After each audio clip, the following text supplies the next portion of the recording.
Alors on va commencer avec l'aide de Dieu, la 6e partie du Likutei Moharan de la Torah Gimel, la Torah numéro 3. Alors, on va faire un petit résumé comme ça, sur un seul pied. Qu'est-ce qui nous parle, la Torah Gimel? La Torah Gimel nous parle de plusieurs thèmes. Premier thème, c'est la musique. Rabbi Nachman de Breslev nous fait apprendre que la musique, ce n'est pas du tout quelque chose de simple. C'est que tous les cieux, le monde, tout dépend de la musique, dépend de la mélodie, car le monde en entier, c'est une seule mélodie qui joue pour Akadosh Baruch Hu. Nous, on fait partie de la mélodie, de cette mélodie-là. On fait partie de cette harmonie. Et chacun y rajoute sa note. Chacun, il a une note à jouer dans sa vie. Et il joue la note pour que l'harmonie, pour que le... Comment ça s'appelle tout le monde? Symphonie. Pour que la symphonie puisse être à la perfection. Et ce qu'on nous demande à nous, c'est d'essayer le maximum de se conduire de manière que, Chas v'Shalom, on ne rend pas la symphonie une mauvaise mélodie ou alors un mauvais chant. Et Rabbi Nachman nous a appris aussi que puisque la racine du monde, c'est la mélodie, le monde a été créé par une certaine mélodie, chaque sagesse, elle a aussi une mélodie. La Torah, elle a une mélodie, tout a une mélodie. Et à l'époque, comment on prophétisait? Il fallait entendre de la musique, il fallait jouer des instruments de musique, et comme ça, grâce à ça, il y avait les prophètes qui arrivaient à prophétiser. Pourquoi? Parce que du même endroit, là où la prophétie et là où la musique, elle descend dans le monde, dans les cieux, c'est le même endroit, la prophétie et la mélodie. Et cet endroit, c'est quoi cet endroit? C'est un truc qu'on ne sait pas, mais on dit comme c'est écrit, c'est une espèce de deux oiseaux. C'est comme ce qu'on appelle les chérubins. C'était comme les chérubins qu'il y avait dans le Beth Amikdash, dans le Mishkan. C'était quoi les chérubins? Les chérubins, c'était le signe, comme quoi Akadosh Baruch Hu, il nous aime. Écrit que les chérubins, ils étaient enlacés. Ils étaient enlacés. Un mâle et une femelle, ils étaient enlacés. Et c'était le signe comme quoi Akadosh Baruch Hu, il nous enlace tout le temps. Quand Chas v'Shalom, on ne se conduisait pas comme il faut. Les chérubins se retournaient des deux côtés et il n'y avait pas de lien. Et dans ces chérubins-là, la racine dans les mondes supérieurs, ce sont deux oiseaux qui chantent à Akadosh Baruch Hu. Et c'est de là-bas où descend la prophétie et la musique, la mélodie.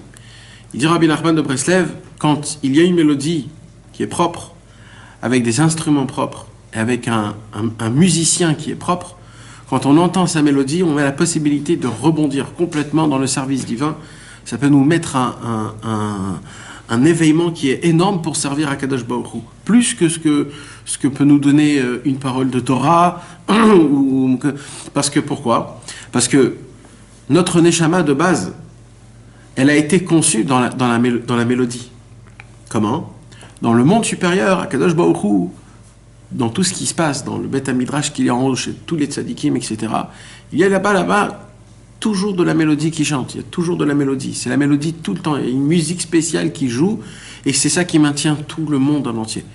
Alors, quand notre Neshama, elle descend dans ce monde, d'un coup, il n'y a plus de mélodie. Il y a une autre sorte de mélodie. C'est quoi l'autre sorte de mélodie? C'est quand quelqu'un y râle, quand quelqu'un il gronde, il se met en colère, il grogne. C'est aussi une sorte de mélodie. C'est un air qui est très aigu, qui est pas bon à entendre, mais c'est aussi une mélodie. C'est des notes de musique. Et maintenant, qu'est-ce qui se passe? Il se passe que c'est pour ça que le bébé, quand il est né, il pleure tout seul. Pourquoi il pleure? C'est quoi? Comment je suis descendu dans un monde aussi bas? Et automatiquement, quand on entend une musique qui est sainte, d'une personne qui est pure, des instruments qui sont corrects, alors d'un coup, je me rappelle de ce qui se passait dans les mondes en haut, et là, ça me fait un éveillement énorme, et là, j'ai envie de servir à Kadosh Baruch Hu. Mais il y a aussi l'autre côté, quand on entend des musiques d'une personne qui n'est pas bonne, avec des instruments qui ne sont pas corrects, et un air qui n'est pas pur, alors, il se passe que j'ai des envies de faire des mauvaises choses. Ça me donne envie à faire des péchés. Et des fois, il y a plus que ça. Des fois, ça va me faire rentrer dans ma tête, dans mon cerveau, des idées qui sont pas comme il faut. C'est quoi? C'est des idées du Sechel qui n'est pas comme il faut. Où on a vu ça? On a vu ça chez Elisha ben Avouya. Elisha ben Avouya, c'était un très très grand sadique, c'était un Tana dans la Gemara. Et malgré toute sa grandeur et sa grandeur qu'il avait envers Akadosh Baruch Hu, parce qu'il entendait tout le temps, parce que toujours il entendait des musiques grecques, alors il a complètement tourné. Alors c'est vrai que nous on ne peut pas comprendre à la première vue et à la première oreille comme ça qu'on entend cette histoire, mais il faut savoir que c'est un travail petit à petit qui déforme notre cerveau. Et nous dit Rabbi Nachman de Breslev, comment on pourrait donc être sauvé de tout ce genre de problèmes. Il dit Rabbi Nachman, quand on étudie de la Gemara la nuit, alors on se crée un chirion, comme on dit, un bouclier, que ce bouclier, qu'est-ce qu'il va faire? Il va nous remettre en place toutes les idées que la musique ou la mélodie nous a déformées dans notre cerveau. Maintenant, pourquoi Dafka la nuit? Parce qu'il ne faut pas que ça soit une étude chez l'Olishma, c'est-à-dire pas pour Akadosh Baruch Hu, pour être appelé un rabbin, pour qu'on connaisse tous que moi je suis un connaisseur, etc. Non, il faut étudier la nuit. La nuit, personne ne te voit. Donc c'est sûr que tout ce que tu étudies, ça te garde. Pourquoi? Parce que tout homme qui étudie la nuit, il a un cadeau du ciel. C'est quoi ce cadeau du ciel? C'est qu'il y a un filet de bonté, un Chut Shel Chesed qui descend du ciel et qui te protège. Et ce Chut Shel Chesed là, il fait quoi? Ce Chut Shel Chesed, il va faire que quand un homme, après, il va entendre des musiques, des mauvaises musiques, ça ne pourra pas l'endommager dans son cerveau. Ça, c'est plus ou moins ce qu'on a étudié. Ouais. Il dit aussi dans cette Torah, il dit que si tu étudies le jour, la Gemara, sans étudier la nuit, tu es obligé de dévier et après que ça ne soit pas les Shem Shamaim. Et que tu dérapes et que tu étudies pour ton kavod pour qu'on t'appellera. Il dit ça, non? C'est inévitable, non, d'arriver à ce stade, si tu étudies la Gemara que le jour. Non, il ne te dit pas que c'est inévitable, mais il te dit que tu n'as pas la protection. Ça veut dire que ça dépend de ton libre arbitre. Comme ça? Ouais. C'est pas inévitable. Mais c'est très dangereux. C'est dangereux. C'est dangereux. C'est dangereux. Et là, on va arriver dans le paragraphe numéro 4, dans le Likutei Moharan. Et là, le paragraphe, normalement de base, un homme qui étudie simplement la Torah numéro 3, il croit que la Torah, elle s'est terminée. Ouais, parce qu'il y a l'explication. Il a expliqué Rabba Bar Bachana, hein. J'avais un truc que je me suis rappelé. Dans Parparot la Chorma, il dit que tellement il disait qu'on est dans un stade de sommeil aujourd'hui, même quand on est réveillé dans la journée, que quand on étudie la Gemara ou la Mishnah le jour, c'est considéré comme si on l'étudie la nuit. Ah, il a fait. Ouais. Non, c'est un truc que moi je pensais que je me suis rappelé. Mais normalement, comment il fait Rabbi Nachman? Rabbi Nachman, il nous donne un thème au début de la Torah, un pasouk, ou alors une parole de la Gemara, ou un truc comme ça, il nous donne un thème, et après, il développe toute la Torah, et après qu'il développe toute la Torah, il rentre dans les mots du thème premier, et il nous fait montrer comment tout ce que Rabbeinu a parlé, c'est rentré dans le pasouk ou dans la Gemara.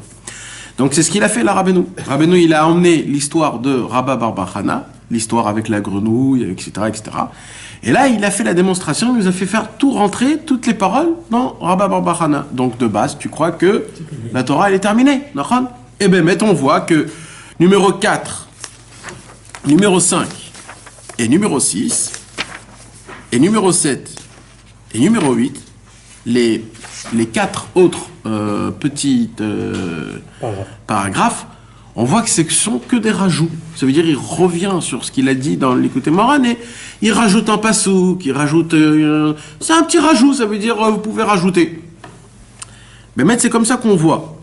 Et j'ai vu mettre dans un livre qui explique un petit peu le Likutei Moharan, et j'ai vu, c'est mettre comme ça qu'il dit, ce sont des rajouts.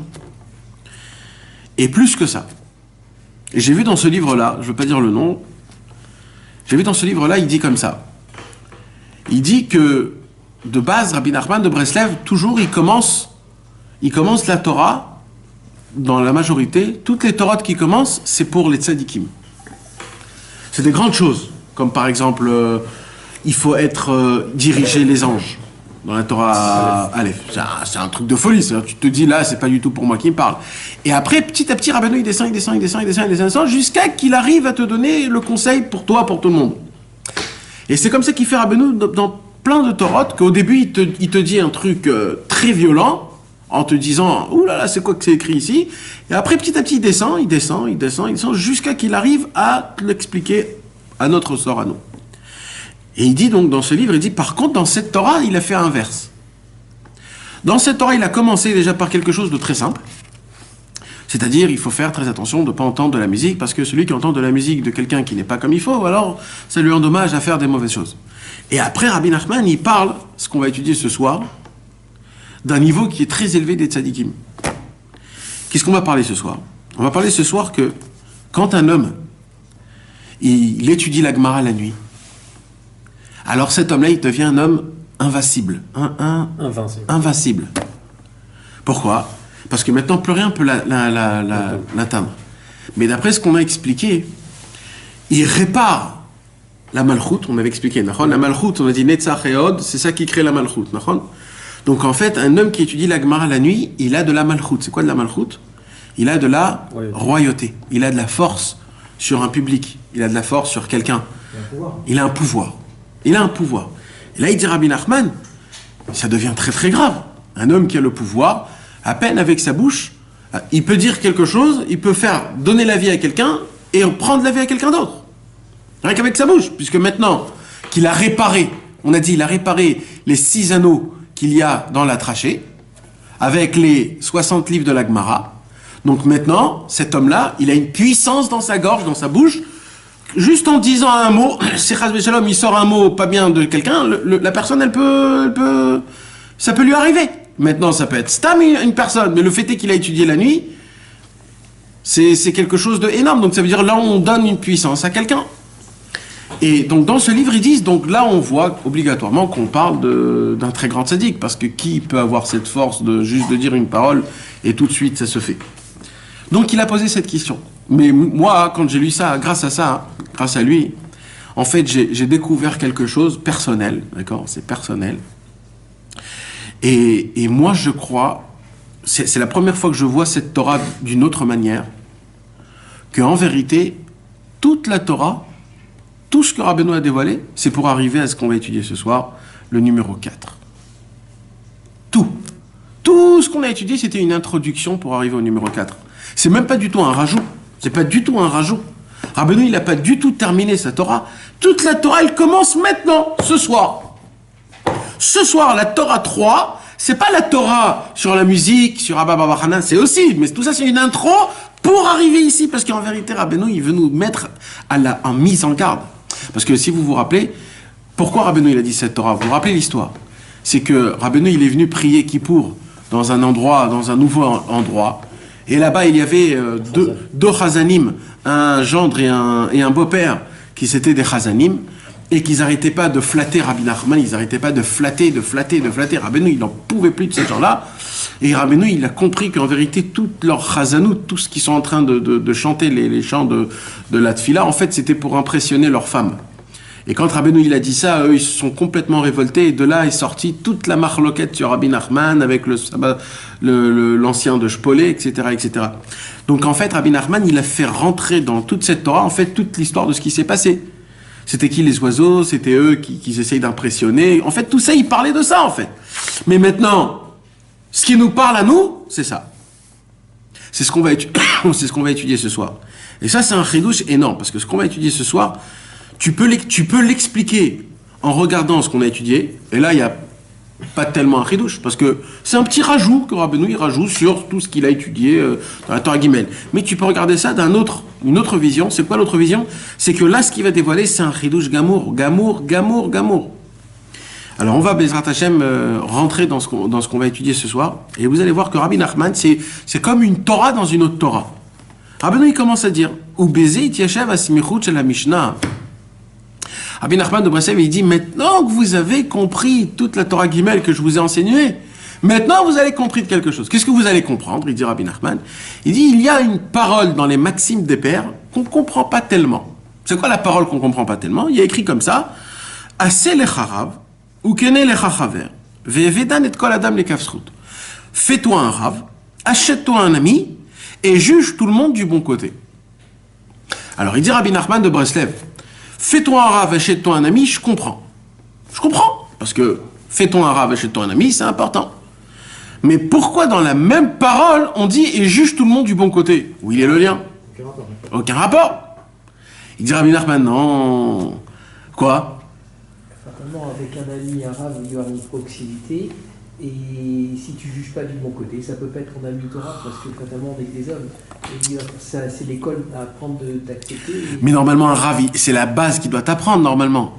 Le rav. Donc, c'est pas quelque chose... Parce que d'après ce que je comprends là, c'est comme si que le rav, il t'apprend pas ça. C'est-à-dire, ça, il faut que tu l'apprends tout seul. Vous comprenez? C'est-à-dire, c'est un peu bizarre, Pourquoi... Et pourquoi Dafka? Il y a tellement d'autres choses. Je sais pas, il aurait pu dire un autre truc. Si par exemple le Rav il te contredit, alors vois le bien. Vois le bien, si le Rav il te contredit, mais c'est ton Rav. C'est ton maître. Oui, mais tu peux lui en vouloir des fois. Imagine-toi ton maître. Alors il aurait pu dire respecte les rabbins. Et une croyance totale, aveugle des rabbinim. Et c'est juste tout le monde du bon côté, pas seulement le Rav et l'élève, tout le monde. Et ça veut dire, mais la question c'est pas la question s'il faut ou s'il faut pas. La question c'est pourquoi ça a été dit dans le même souffle. Ça veut dire c'est une seule Mishnah qui dit deux thèmes qu'on comprend pas où elle est la... S'il aurait fait ça une autre Mishnah, après la Mishnah d'après, juge tout le monde du bon côté, il n'y a pas de problème. Pourquoi ils ont mis ça dans la même Mishnah? Parce que quand on regarde les maximes des pères, chaque Mishnah c'est un trait de... c'est une qualité. Normalement, c'est comme ça, il n'y a pas plusieurs qualités. Sauf si ça reste dans le même thème. Et ça sous-entend que c'est la base d'un homme, quoi. Il faut qu'il ait son rab, il faut qu'il ait un ami, il faut qu'il juge. C'est-à-dire qu'il ne peut pas rentrer dans une Torah s'il n'a pas au moins ces trois choses. Parce qu'il faut qu'il ait une direction avec son rab, un ami parce qu'on a pas le droit de juger. Mais moi, j'aurais rajouté deux, trois trucs qui sont encore beaucoup plus importants. Respectable. C'est-à-dire, il y a des choses de base. Et déjà d'abord rester dans le thème de Rav, point barre, déjà... grossier-le, ça veut dire et une totale confiance à ton Rav, ne trompe jamais, n'aie pas de safek, comment on dit, de doute ou des choses comme ça. Après, il aurait parlé sur l'ami, et après, il aurait parlé juge du bon côté. Mais là, c'est obligé qu'il doit avoir un lien. Ça veut dire, et ce lien, c'est-à-dire pourquoi Dafka cette parole? Il y a tellement de... Alors, il dit Rabbi Nachman de Breslev, c'est pas pour rien. Avec tout ce qu'on vient d'expliquer dans la Torah 3, donc dans l'enseignement 3, il dit Rabbi Nachman, il y a un lien qui est exceptionnel. Il dit, mais par contre, pour ça, il faut essayer d'être un petit peu ésotérique. Parce que c'est un jeu de mots. En fait, la Mishnah, elle nous cache dans les mots, dans un jeu de mots, c'est-à-dire pas dans l'explication générale, pas dans le littéral, mais c'est plus un jeu de mots. Dans chaque mot, il se cache un tout petit enseignement qu'avec tout ce qu'on a étudié auparavant, on va tout de suite le découvrir. Et il dit Rabbi Nachman, et là, vous allez comprendre qu'est-ce qui se cache, pourquoi justement on met cette parole-là, juge tout le monde du bon côté. Alors, il dit Rabbi Nachman comme ça. Qui a l'idée chez Shomea Negina Kanal, ou Metaken Binyan Amalchut Shelo. Ça veut dire quoi? Comme on l'a expliqué tout à l'heure, le problème, c'est quoi qui créait notre royauté? Alors, on a tous une royauté. On a une royauté sur notre femme, sur nos enfants, une certaine royauté sur nos amis, ça dépend. On va dire une certaine royauté sur nos employés, ou alors, je sais pas, chacun il a une petite royauté, d'accord? Plus l'âge il a avancé, plus les personnes qui sont plus jeunes, ils me respectent un peu plus, donc j'ai une petite royauté. Rabbi Nachman dit, ça n'existe pas un homme qui n'a pas une royauté, même sur son chien. Il dit Rabbi Nachman, des fois un homme, il doit se procurer des chiens et des chats pour avoir une royauté quelconque, parce qu'il a aucune royauté, le mec. Alors ben on a obligé d'avoir une royauté quelconque. Maintenant, il dit Rabbi Nachman de Breslev, vous savez comment on peut reconnaître la royauté de chez quelqu'un? C'est quelque chose de énorme, ce qu'il dit Rabbi Nachman. Exactement. Dans la Torah 56, Rabbi Nachman de Breslev, il dit on peut découvrir la royauté de quelqu'un par rapport à sa voix. Vous savez, il y a des gens qui ont une voix qui est très grave. Tu sais très bien que celui-là, il faut se faire petit à côté parce que vous allez voir que tous les avocats, ils ont plus ou moins la même voix. Les policiers, ils ont tous plus ou moins la voix un peu aiguise. Ils ont tous une voix qui est spéciale. Un juge, il a une voix. Jamais vous allez voir un juge ou un avocat qui parle comme ça, vous savez. Pourquoi? Parce que c'est impossible, le mec, il peut pas, c'est pas ça. Et par contre, vous allez voir que les femmes, ils ont tous une voix qui est fine. Pourquoi? Parce que les femmes, ils ont moins de malchoute, ils ont moins de royauté. Pourquoi? Parce que toute la royauté, on la découvre comment? Par la voix. Et vous allez voir qu'il y a des fois des hommes, femmelettes, qui ont une voix comme ça. Malheureusement, mais c'est Akadosh Baruch Hu qui fait les choses. Parce que c'est de la nature, c'est la malchoute. Il dit Rabbi Nachman, la voix c'est la malchoute. La voix c'est la royauté d'Akadosh Baruch Hu, c'est le pouvoir, comme il a dit. C'est le pouvoir que j'ai sur quelqu'un. Tu comprends? Vous allez voir qu'il y a beaucoup quand par exemple il y a des rabbanim que quand ils parlent, ils ont une voix qui est très très comment on dit forte. Comment on dit? Ça dépend s'il est ashkénaze ou pas. Non, rock, ouais, grave, des voix graves. Tu vas voir que quand tu entends une personne pareille, c'est pas pareil que quand tu entends le même cours avec une voix qui est beaucoup plus fine. Tu vas moins recevoir la chose. Parce que quand tu l'entends avec la radiophonie, ça veut dire dans la radiophonie, pourquoi ils font que les voix, toutes les publicités dans la radio, pourquoi ils font que toutes les personnes dans la publicité de la radio, ils ont tous une voix grave? Ça n'existe pas qu'il y ait un mec, alors 3 chips pour 10 shekels. Ben, personne ne va les acheter, ces 3 chips pour 10 shekels. Par contre, ils vont te faire une voix d'un monsieur. Alors, pourquoi? Parce que plus c'est grave, plus il y a du pouvoir, plus quand ça va rentrer dans ton oreille, il va avoir plus d'effet. Et là, tu vas dire, ah, peut-être que. Et là, ça va rentrer. Ça fait partie du système du. C'est comme ça, Mehmet, c'est comme ça que c'est écrit. Alors maintenant, il dit Rabbi Nachman, j'ai pas terminé. Donc, il dit Rabbi Nachman, donc, regardez comment c'est beau, ça veut dire, on a parlé là de quoi? De la voix, de la musique. Et on voit, il dit Rabbi Nachman, quand un homme, il dit Rabbi Nachman de Breslev, le problème c'est que malheureusement, il y a une guerre depuis que on est sorti d'Égypte jusqu'à aujourd'hui, il y a une guerre spirituelle.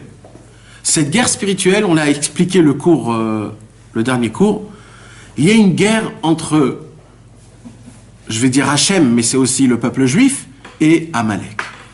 Depuis qu'on est sorti d'Égypte, dès qu'on est à peine sorti d'Égypte, tout de suite, il y a un peuple qui est rentré en guerre chez nous. C'était qui? Amalek. Et depuis ça, on doit lutter contre Amalek. Akadosh Baruch Hu, il dit, toute personne qui est Amalek, vous êtes obligé de le tuer, on n'a pas le droit de rien garder de eux.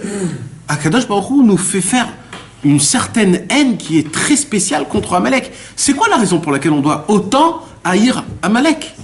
Qu'est-ce qu'il y a de spécial? Pourquoi on doit prendre Amalek d'une manière, d'une façon que c'est aussi grave? On dirait qu'est-ce qu'il a fait Amalek? Parce qu'il est rentré en premier en guerre contre nous, alors c'est tout. Alors il dit Rashi, jusqu'avant Amalek, le peuple juif, avec tout ce qui s'est passé en Égypte, c'était le roi du monde. Pourquoi? Parce qu'Akadosh Baruch Hu, il a fait faire 10 plaies. Il a fait faire ouvert la mer. Le monde en entier ont appris comment Akadosh Baruch Hu, il est avec nous. Donc automatiquement, qu'est-ce qui s'est passé? Le peuple juif était prêt à devenir les rois du monde. On serait rentré en Eretz Israël, on aurait tout conquéri sans aucune guerre, et ça serait fini l'histoire. Mais qu'est-ce qu'ils ont fait à Amalek quand ils sont rentrés en guerre avec nous? Ils ont fait montrer au monde entier que non, c'est encore des êtres humains. On peut rentrer en guerre avec eux. C'est pas aussi comme on croit. C'est des gens normaux. Ils ont du sang qui coule dans les veines. C'est pas des anges. Ils ont refroidi. Asher Karabader. Ils ont refroidi la peur que le monde. Il a dit pour le refroidissement. Alors jusqu'à la fin de tous les temps, on sera contre Amalek. Parce que le plus important chez moi, c'est la chaleur, il dit à Kadosh Baruch. C'est quand je veux de la ferveur. Et vous allez voir, il dit, c'est écrit dans Sefer Amidot, tout celui qui te refroidit dans quelqu'un qui te refroidit, c'est Amalek. C'est pas lui, mais ça veut dire, il a une étincelle d'Amalek. Il est en train de prendre. Parce que Amalek, son travail, c'était de refroidir. Quand par exemple tu dis, oh là là, je suis allé dans un mikvé, il était exceptionnel. Il dit, ouais, ça va, tu vois pas. Et là, qu'est-ce qu'il a fait? Il a tout refroidi. Là, ça, il lui a enlevé tout le truc comme si... voilà. J'ai fait un mikvé, truc. Ouais, tu vois pas le mikvé. Rien que ça, rien que ce mot-là, ça lui a refroidi. Le mec, il s'est dégonflé. C'est quoi? C'est Amalek. C'est-à-dire, il a dit une parole qui appartient à Amalek. Le refroidissement, c'est Amalek. Akadosh Baruch Hu, il ne peut pas supporter ça. Maintenant, c'est comme c'est un roi, comme c'est une royauté. Ils ont un pouvoir énorme, Amalek. Donc depuis, il y a un combat contre Amalek et Akadosh Baruch Hu. Akadosh Baruch Hu, il a dit malheureusement, à cause de Amalek, je ne peux pas être appelé par mon nom et je ne peux pas m'asseoir sur mon trône, dit Akadosh Baruch Hu. En Hashem Shalem, ve'en Akiseh Shalem. C'est la raison pour laquelle on ne peut pas dire le nom de Dieu comme il est écrit dans les Sidurim. Comment c'est écrit dans les Sidurim? Yud, Ke, Vav, Ke, Yeho, etc. Donc comment on appelle Hachem? On dit Ado. Pourquoi on dit Ado et pas le vrai nom? Parce que tant que Amalek, il a un pouvoir dans ce monde-ci, Akadosh Baruch Hu, Kaviachol, il n'est pas dans sa perfection. Pourquoi? Parce qu'on ne voit pas la gloire d'Akadosh Baruch Hu. On ne voit pas qu'Akadosh Baruch Hu, c'est lui qui est vraiment le vrai patron de ce monde-ci. C'est lui qui fait tout dans ce monde. C'est lui qui donne la vie, c'est lui qui prend la vie, c'est lui qui donne tout. On y croit, mais on ne le voit pas. Et à cause de qui tout ça? À cause de Amalek. Tout le travail de Amalek, c'est quoi? C'est de créer les docteurs pour que les docteurs, ils te guérissent et que tu ne penses pas à Hachem. C'est de créer des systèmes d'argent et de banque pour que tu puisses toujours être dépendant de la banque et des systèmes pour payer, etc., etc. Amalek, il a créé un système que toujours tu vas oublier Hachem. Tu seras toujours obligé de travailler et aller chez les docteurs. Comment on appelle ça? Une solution à tous tes problèmes. À l'époque, quand on avait un problème, notre solution était Hachem. On était obligé de prier Hachem parce que sinon on était vraiment dans un vrai problème. Amalek, il a créé des solutions aux problèmes.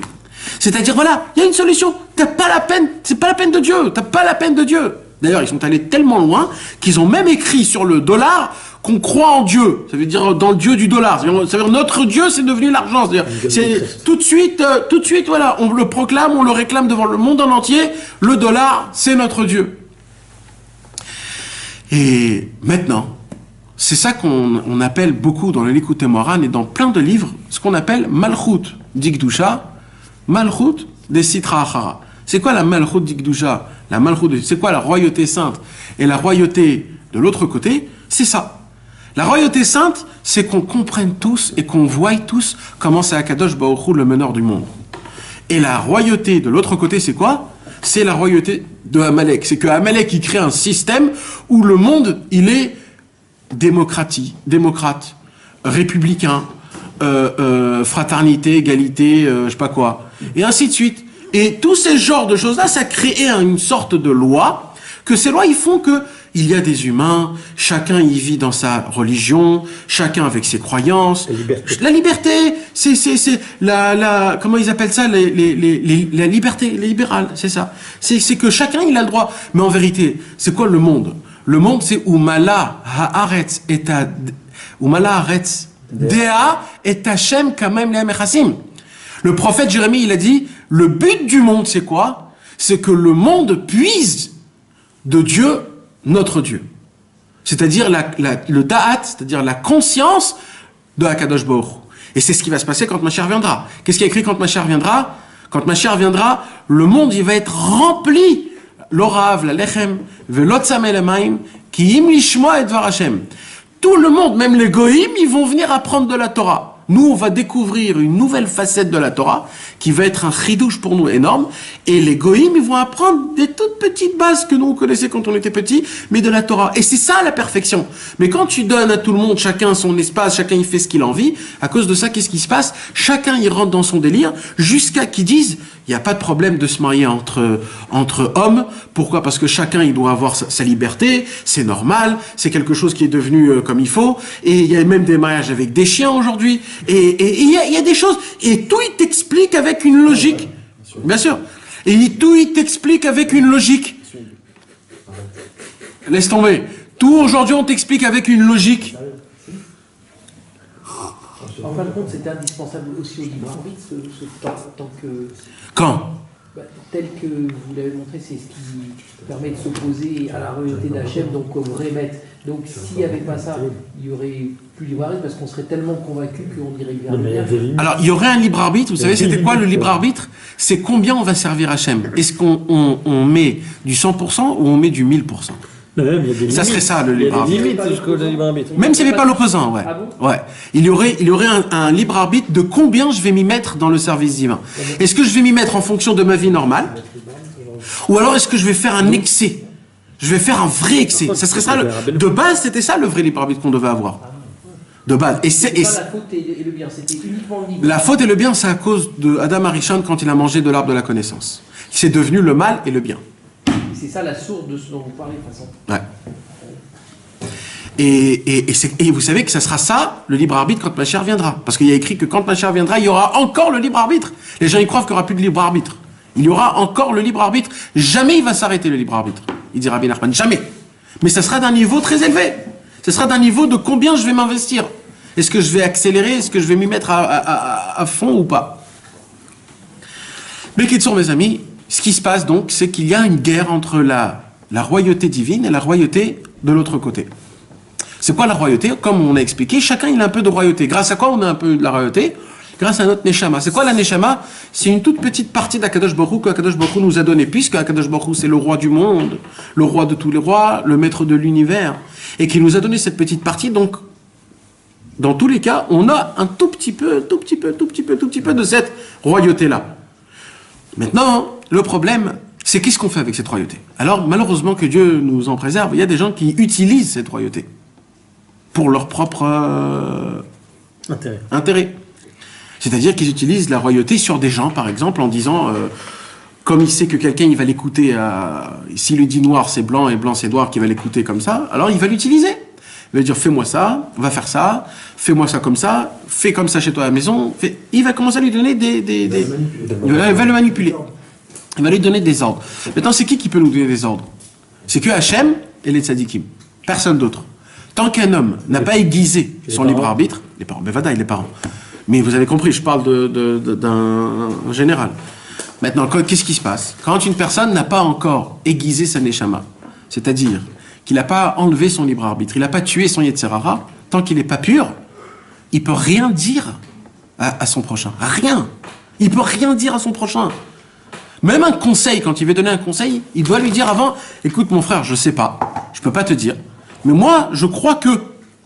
Il le met en garde, moi je crois, je ne sais pas, maintenant fais ce que tu veux avec. Mais même un conseil, c'est pas évident qu'on peut donner une vitesse aussi grande. C'est très très très difficile, on ne peut pas rentrer dans le cas de chacun. Personne peut comprendre l'autrui. Personne au monde. Personne, même un rave, même un tzaddik. Même un tzaddik, il ne peut pas comprendre un autrui. D'où on voit ça? Moshe Rabbeinu. Moshe Rabbeinu, il a dit, quand on va sortir d'Égypte, c'est notre paracha, mes amis. Il a dit, tout le monde sort. Et quand tout le monde est sorti, à droite, il y avait plein de peuples. C'était qui ces plein de peuples? C'était le Erev Rav. Le Erev Rav, ils sont venus chez Moshe, ils ont dit à Moshe, Moshe, est-ce qu'on peut sortir avec toi? Moshe Rabbeinu, il dit, bien sûr, il faut rapprocher tout le monde. Nachan. Kadosh Baruch Hu, il a dit, Moshe, fais très attention. Fais très attention, Moshe Rabbeinu, c'est que le peuple élu. Mais Moshe Rabbeinu, il a dit non, il faut que tout le monde se rapproche. Qu'est-ce qu'ils nous ont fait faire le Erev Rav? Ils nous ont emmené la poisse là où on était. C'est eux qui ont fait le Vaudor, c'est eux qui ont fait c'est eux qui ont pleuré quand ils ont fait comment on appelle les Meraglim là? Les explorateurs. Les explorateurs. C'est eux ils n'arrêtaient pas de se lamenter pendant 40 ans dans le désert, on n'a pas de poulet, on mange de la manne, on en a marre, etc. C'est eux qui n'ont pas arrêté de nous embêter. C'était le Erev Rav. Donc c'est Moshe Rabbeinu, Moshe Rabbeinu, il a compris à la fin de sa vie, il a compris qu'il s'est trompé. Pourquoi? Parce qu'il a ouvert la porte à tout le monde. Mais pourquoi Moshe Rabbeinu il a ouvert la porte à tout le monde? Parce qu'il a appris ça de Avram et de Yitzhak et de Yaakov. Parce que qu'est-ce qu'ils ont fait Avram, Yitzhak et Yaakov? Eux, ils ont fermé.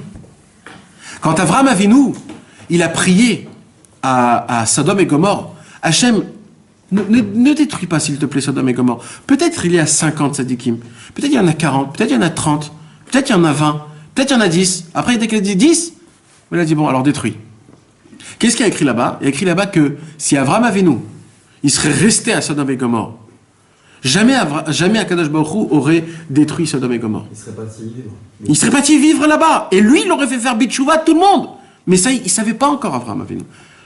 Alors Yitzhak, qu'est-ce qu'il a fait? Yitzhak, quand il a vu, et qu'est-ce qu'il a fait Avraham Avinu? Il a dégagé Ishmaël. Après Yitzhak, il a vu Esav. Il a dit, puisque Avraham Avinu il a dégagé Ishmaël, moi je vais rapprocher Esav. Et il a rapproché Esav. Il a voulu lui donner à lui les brachot, etc. Yaakov, il a vu ce qu'il a fait Abraham, ce qu'il a fait Yitzhak. Yaakov, il a dit, Hachem, moi je veux que tout le monde, ça soit tous des tzadikim. Yosef Hatzadik, Reuven, Shimon, Lévi, ils ont tous fait des petits problèmes. Mais pour moi, ils sont tous des shifteya, c'est tous les 12 des tzadikim. Et ben, Yaakov Avinu, il a réussi, pourquoi? Parce qu'il a su voir, doser comme il fallait l'amour. Mais Moshe Rabbeinu, il a voulu encore plus, mais ça c'était pas assez. Il n'avait pas encore compris, c'était pas encore le moment. Donc on apprend que même les tzadikim ne peuvent pas connaître à la perfection la neshama des juifs. C'est que des tzadikim très très élevés. Avec le temps qui passe, parce que Moshe Rabbeinu c'était encore tout frais, c'est avec le temps. Comme Rabbi Shimon Bar Yochai. Rabbi Shimon Bar Yochai est sorti de la grotte. Qu'est-ce qu'il a vu? Il a vu deux juifs qui étaient en train de couper de la gerbe dehors, de labourer. Et quand il a vu ça, Rabbi Shimon Bar Yochai, avec ses deux yeux, il les a brûlés. Akadosh Baruch Hu, il a dit, mais dis-moi, t'es venu brûler mon monde, rentre dans ta grotte et calme-toi. Il est rentré encore 1 an, et quand il est sorti, il a vu un juif avec 2 myrtes. Il a dit, c'est quoi ces 2 myrtes? Pourquoi tu as ces 2 myrtes? Alors il a dit, c'est l'Ichvot Shabbat Kodesh, un pour Shamor et un pour Zachor. Rabbi Shimon Bar Yochai, il a dit, regarde, Ribono Shel Olam, comment le Ham Israël, il est bon. Et là, Hachem le dit, là, je préfère. Là, je préfère. Ça veut dire, là, ça a commencé le tikkun. Comment essayer de apprendre, c'est quoi une neshama d'un juif? La neshama d'un juif, c'est tellement un mystère, comme on ne peut pas connaître un juif, un Kadosh Baruch Hu, on ne peut pas le connaître. On ne peut pas le connaître. Comme c'est un juif, on ne peut pas le connaître. Personne ne peut juger aucun juif. Personne ne peut connaître aucun juif. Quand un homme utilise sa royauté sur un juif, c'est là où Rabbi Nachman il nous dit, et c'est ça le but de toute la Torah Gimel, à cause de ça, avec ta bouche, tu peux tuer mon monde et tu peux donner la vie à mon monde. Tout dépend de ta bouche, c'est très très grave. C'est énormément grave. On a une bouche, c'est comme un peu la Torah bête. On a dit que dans la Torah bête, quand un homme il a la shmirat habrit, alors ses lèvres, ils deviennent comme une épée. Et double tranchant. Et imaginez-vous un homme qui tourne avec une épée dans un chouk. Il peut couper à droite à gauche. Un homme, il peut demander dans sa prière quelque chose, tout de suite Hachem l'entend et peut-être c'est pas bien. Là, il continue Rabbi Nachman. Il dit Rabbi Nachman, c'est de là. Alors, je reviens maintenant dans la Torah. Écoutez comment ça fonctionne. Quand un homme, il essaye d'étudier la Gemara la nuit, pour se protéger d'entendre toutes sortes de mélodies qui ne sont pas bonnes. Ou metaken binyan malchut shelo. Alors grâce à ça, qu'est-ce qu'il fait? Il construit sa propre malchut, sa propre royauté, son propre pouvoir. Veza aseh lecharav. C'est ça qui est écrit dans la Mishnah. Aseh lecharav. Fais-toi un rav. C'est-à-dire quoi, fais-toi un rav? Ça veut dire créer ta propre royauté en étudiant la Gemara la nuit, que quand tu vas étudier la Gemara la nuit, tu crées la malchoute, c'est-à-dire que personne ne va endommager la malchoute parce que tu l'as bien en bouclier. C'est ça, kne lechachaver. Fais-toi un rav et achète-toi un ami. Il dit Rabbi Nachman, c'est pas ça le pshat. Le pshat, c'est quoi? C'est assez lecharav. C'est quoi assez lecharav? Crée-toi le rave de toi-même, c'est-à-dire crée-toi un rave. Qu'est-ce qu'il a? Il a un pouvoir. Un rave, il a un pouvoir sur ses disciples. C'est de la malchoute. Donc il dit Rabbi Nachman, crée-toi une malchoute. Comment tu vas te créer ce pouvoir-là? Comment?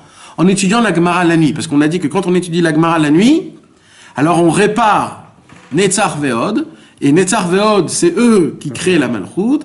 Donc tu as une malchoute. Il dit, ou Knele Chachaver. Il dit Rabbi Nachman, c'est quoi achète-toi un ami? C'est pas achète-toi un ami, dit Rabbi Nachman. Cané. Cané, c'est quoi? C'est la trachée. Le cané, ici. C'est ça le cané. C'est un tuyau. Ou cané les chachaver. Grâce à ça, tu vas réparer. Quand tu vas étudier la Gemara la nuit, tu vas réparer ta trachée. Aïnou a l'idée cané chez Akol Utsemimenu. On parle de la trachée que de là sort la voix. Maintenant, c'est quoi chaver? Chaver vient du mot chibour. C'est quoi chibour? On a dit que quand les chérubins, ils étaient des deux côtés, c'est quand Akadosh Baruch Hu, il n'était pas content de nous. Et on a dit que ça ressemble à quoi quand les chérubins, ils étaient séparés, ça ressemble aux oiseaux impurs. Et les oiseaux purs, ça ressemble quoi? Quand les chérubins, ils sont mechoubar. Alors il dit Rabbi Nachman, assez les charav. Et tu dis de la Gemara pour que tu puisses réparer la rabbanout, c'est quoi? C'est la malchoute. Ou kané lecha chaver. En réparant le canet, la trachée, tu vas être chaver. Tu vas comment on dit? Relier. Tu vas relier les deux oiseaux qui vont être un en face de l'autre, comme les chérubins qu'ils étaient un en face de l'autre. Vous avez compris comment il a fait Rabbeinu le travail? Attendez. Chez Mechaber Ashne Kruvim Liot Panim Bepanim, qu'on relie les chérubins qui puissent être face à face, Kemahar Ish Velayot. C'est quoi Kemahar Ish Velayot? C'est-à-dire que, en vérité, les chérubins, je ne l'ai jamais expliqué parce que c'est très délicat à l'expliquer. Il y a un très grand midrash qui raconte qu'est-ce qui s'est passé quand Titus est rentré dans le Saint des Saints. Il y a écrit que quand Titus est rentré, ça a été le premier à rentrer dans le Saint des Saints. Quand il est rentré, il a pris son épée, que Dieu nous en préserve, et il a fait une brèche sur la parochette. Et il y a du sang qui a coulé. Il a vu le sang, il a eu très peur, Titus. Et il a dit, purée, j'ai tué Dieu. Il a dit, si j'ai tué Dieu, je peux rentrer dans le Saint des Saints. Parce que même lui, il avait peur de rentrer dans les Saints des Saints. Et là, il enlève la parochette, il rentre dans le Saint des Saints, et là-bas, il emmène une prostituée. Alors le Midrash pose une question, il dit, vous voulez le lien, pourquoi emmener une prostituée? Ça y est, t'as tout fait, t'as tout fait, t'as fait des excréments, il a emmené des choses, t'es rentré dans l'endroit là où personne rentrait, même aucun juif, que le Kohen, pendant une demi-heure, à Kippour, une fois, et maintenant, pourquoi t'emmènes une prostituée? Qu'est-ce qu'il y a? Alors le Midrash dit quelque chose de très... En vérité, personne avait vu comment les chérubins ils étaient, puisque personne ne pouvait rentrer. Donc en vérité, on nous a appris jusqu'à maintenant que les chérubins ils sont face à face. On imagine, mais on n'a pas vu. Voilà, on sait tout ce qu'on sait. Il n'y a que le Kohen Gadol qui sait ce qu'il y a là-bas. Il n'y a personne d'autre au monde sait ce qu'il y a là-bas. Donc nous, on nous a juste dit que les chérubins ils sont face à face. Mais en vérité, Titus, il a vu quelque chose d'autre. Ça a été le premier homme à voir c'était quoi les chérubins. Et là, il a dit Kemahar Ish Velayot. En vérité, les chérubins, ils ne sont pas face à face. Les chérubins, ils sont un dans l'autre. Ouais. Comme dans un zivoug.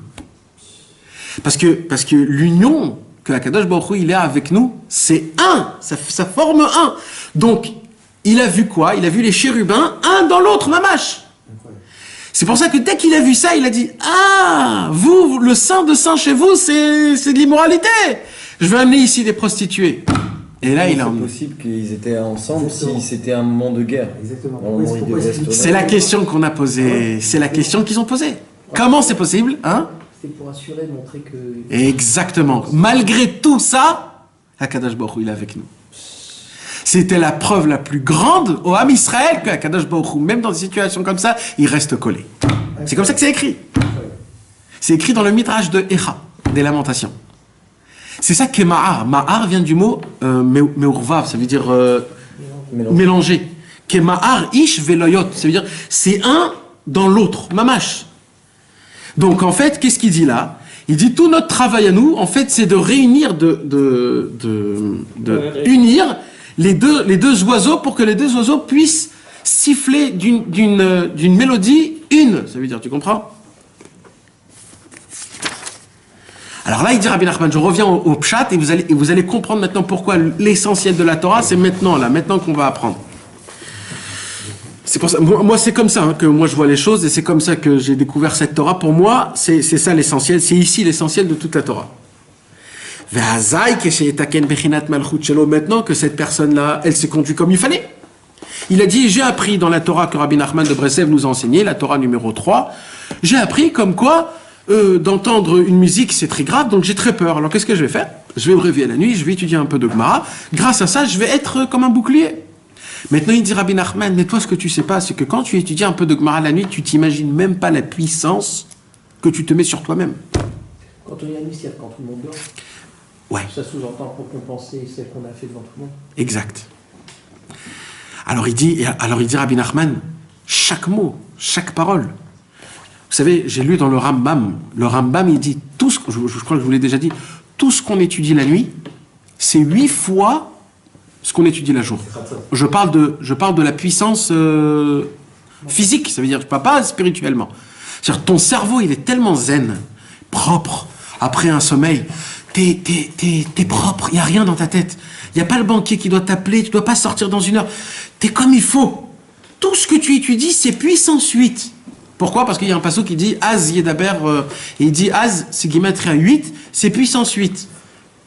Il dit donc comme ça, tellement c'est puissant, la Gemara, la nuit, que tu te crées une malchoute, que tu t'imagines même pas c'est quoi la malchoute, ce pouvoir que tu as. Tu peux, il dit Rabbi Nathan, dans Ilchot Nedarim Alachae, il dit tu peux sortir dehors, tu peux dire à quelqu'un donne-moi quelque chose, il te donne. Tu sais pas pourquoi, mais toi ce que tu sais pas, c'est parce que tu es tellement fort dans ton cerveau, dans ta voix, qu'il y a un truc, tu t'imagines même pas. T'as la royauté. T'as la malchoute mamage. T'as réparé les cordes, comment on dit, les trachées, les anneaux des trachées. T'as tout fait. Il dit Rabbi Nachman, tu fais une bracha à quelqu'un, elle s'applique. Chas v'shalom, tu dis une malédiction, que Dieu nous en préserve, ça fonctionne. Pourquoi? Parce que tu as une puissance exceptionnelle dans ta bouche. Alors il dit Rabbi Nachman comme ça. Donc quand il répare sa malchoute, il pourra dominer, gouverner sur tout ce qu'il veut.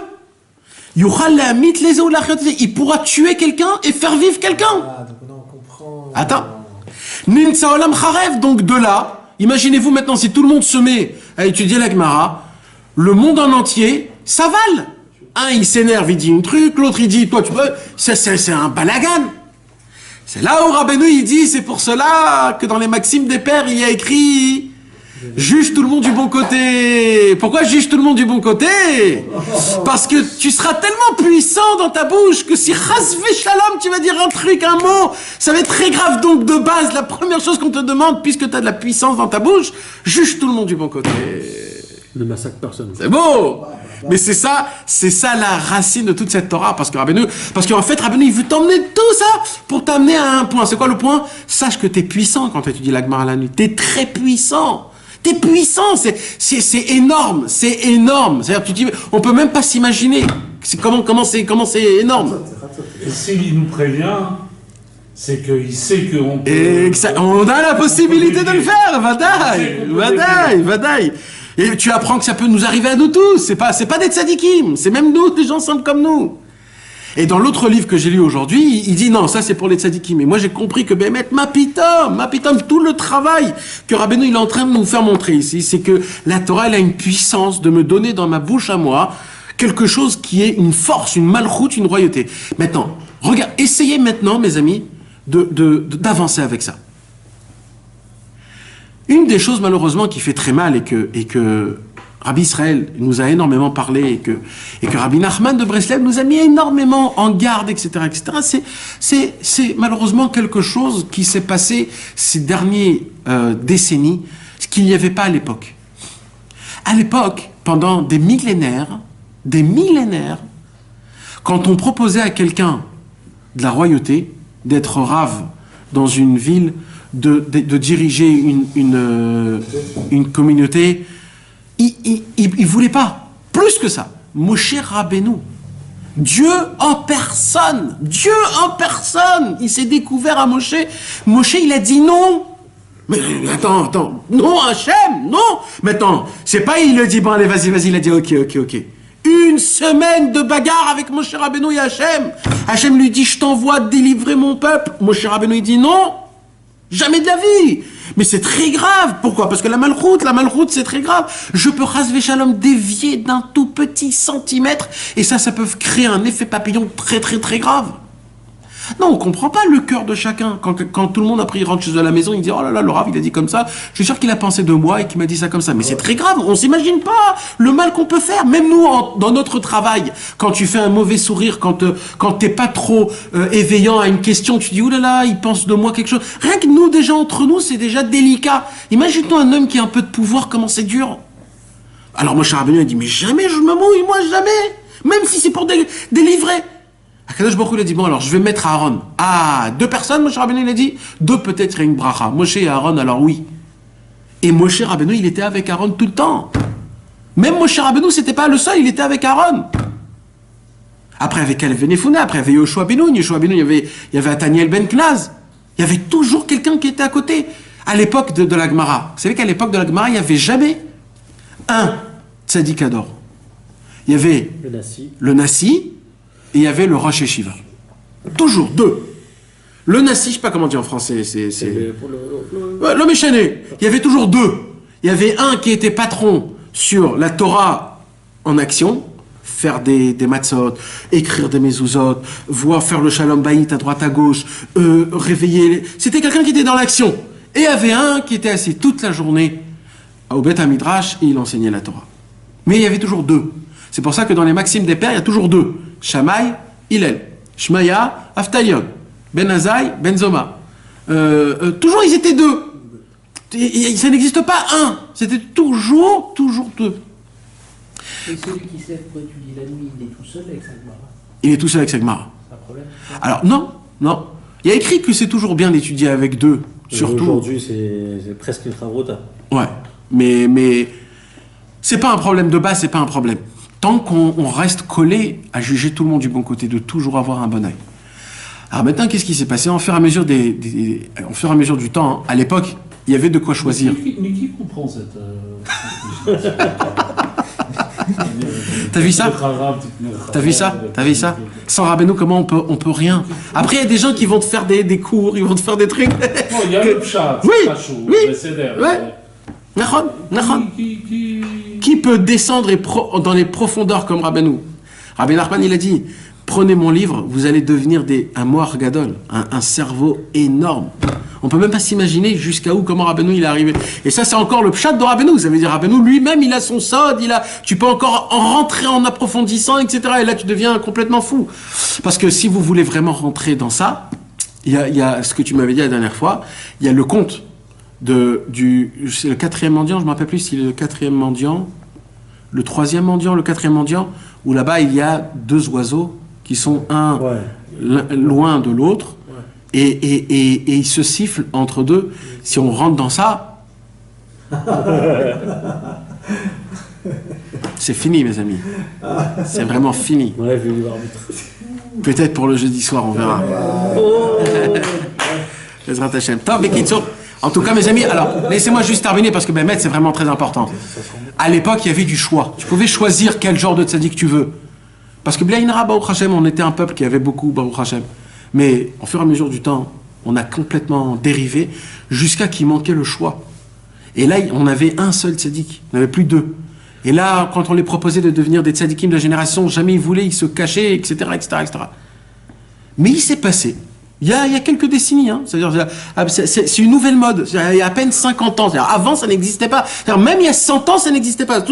Il y a à peine 50 ans, aujourd'hui, tout le monde se bat pour devenir des rabbins. Mais il y a un truc très grave là qui se passe. On dirait qu'on est allé complètement à l'envers. Mais c'est qui nos maîtres qui nous apprend à chercher à devenir des rabbins?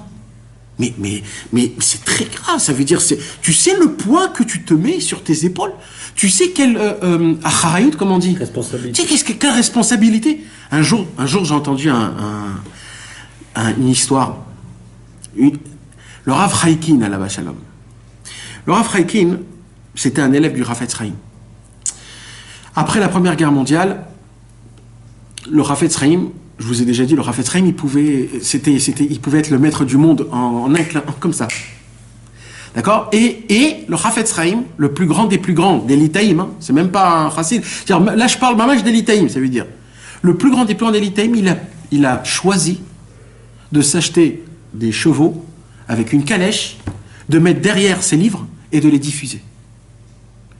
Le Rav Chaim qui pouvait être le Rosh Yeshiva sur 5000 élèves, que chaque élève pouvait devenir un Rosh Yeshiva sur 10 000 élèves. Donc, je vous explique la photo, d'accord? Le Rav Chaim, il a écrit des livres pour qui? Pour les Juifs qui allaient à l'armée, qui devaient pas servir, non, qui devaient pas faire la Torah, comment on dit? Qui étaient obligés de transgresser la Torah. Il a écrit des livres comment transgresser de façon que ce soit que des rabbanan et pas de oraïta. Il a écrit des livres pour les femmes, pour qu'ils connaissent c'est quoi les mitzvot. Ça veut dire, il s'est occupé de qui? Des nazes. Le Chavetz Chaim, celui qui a écrit le Mishnah Brura. Et il les vendait lui-même, celui-là. Et lui-même, il les vendait, il allait à droite à gauche, il les donnait gratuits, il les vendait. Maintenant, tous les copains du Chavetz Chaim, ils ont tous écrit des explications sur la Gemara que tu rentres dedans, tu pètes des durites tellement que ça fait mal à la tête. Et tu crois que le Chavetz Chaim ne pouvait pas? Chavetz Chaim, il pouvait écrire un pirouge sur la Gemara, te faire défoncer ta tête, ton cerveau, complètement. Mais il n'a pas fait, pourquoi? Parce qu'il a compris. Il a compris que c'est pas ça l'essentiel. L'essentiel, c'est le peuple juif simple. Et vous savez que le Chavetz Chaim n'avait pas beaucoup d'élèves, parce qu'on ne pouvait pas être son élève, parce qu'il fallait être à côté de lui. Lui, il était toujours en voyage. Alors, il y avait son fils, qui était son élève. Il y avait un fils. Et il y avait comme ça une petite quinzaine de Haradin en Lituanie. C'est très long, Rav Chaim. Alors, le Rav Chaikin, il a eu le mérite... Excellent. Excellent. Le Rav Chaikin, il a eu le mérite d'être l'élève du Chavetz Chaim. Maintenant, il faut que vous compreniez quelque chose. Aujourd'hui, on regarde la plus grande yeshiva importante en Israël, c'est la Ponovitch, on va dire.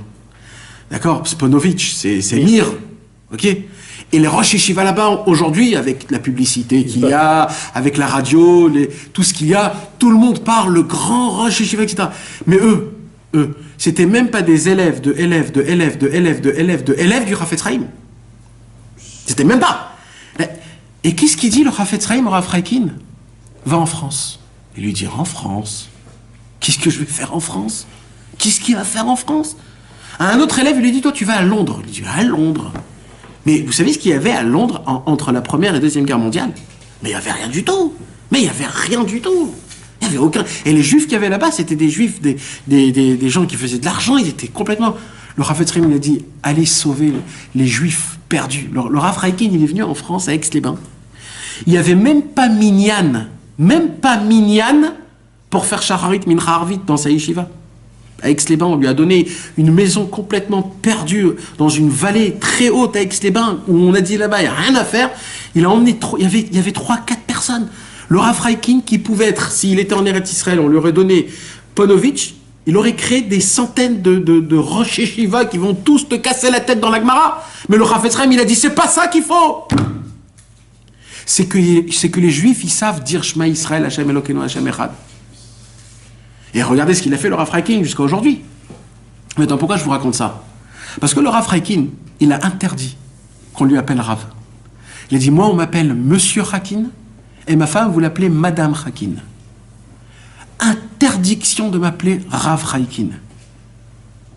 Vous imaginez de qui on parle, mais je ne sais pas si vous pouvez comprendre de qui on parle. Le Rav Chaikin, vous savez, c'est comme le mot qu'on dit, il était là au mauvais moment et au mauvais endroit.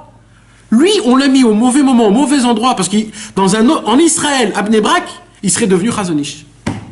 Si ce n'est pas plus, hein. Moi je vous le dis. Il serait devenu le Chazonish si ce n'était pas plus. Même le Chazonish, ce n'était pas un élève du Chavetz Chaim. Même le Chazonish. Le Rav Chaikin. Aujourd'hui, ouais, le Rav Chaikin, on ne sait rien de lui. Bon, c'était un Français. On ne peut pas comprendre. Et lui, c'est pour ça c'était un grand. C'est parce qu'avec toute sa grandeur, il aurait pu tout faire, mais il savait exactement c'était quoi le pouvoir. Il avait très peur du pouvoir. Et avec son humilité, il a créé ce qu'il a créé. Aujourd'hui, on se bat sur le titre. Sa royauté véritable. Ouais. Aujourd'hui, on se bat sur le titre de rabbin. Appelez-moi Rav. Appelez-moi comme ça.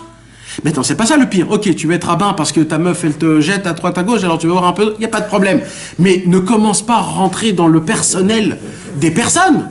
À commencer à leur dire, ta femme, elle doit faire comme ça, et toi, tu dois dire comme ça, et toi, tu dois faire ça, et plus de ça, je fais des pidiones, je peux faire des tikkunim, je sais c'est quoi, qu'est-ce qu'on peut donner comme conseil. tu sais dans quoi tu te mets, dans quelle masse noire tu te mets, et les gens aujourd'hui se battent pour ce titre. Ils adorent ce titre, ils vont courir un titre pareil, mais ils comprennent pas comment c'est grave, que Dieu nous en préserve. Maintenant, c'est qui le plus pire? C'est le troupeau? C'est les petits gens qui connaissent pas les pauvres. Ils connaissent pas trop, eux ils ont besoin de quelqu'un qui les renforce un peu, qui leur donne un peu de tsumatlev. Comment on dit de tsumatlev? L'attention, ah comment ça va, etc. Mais c'est pas ça, on est tellement loin, mais c'est pas ça la Torah, c'est pas ça Moshe Rabbeinu. C'est pas ça la Torah qu'on nous a appris. Comment vous voulez que Mashiach y vienne dans un état comme ça?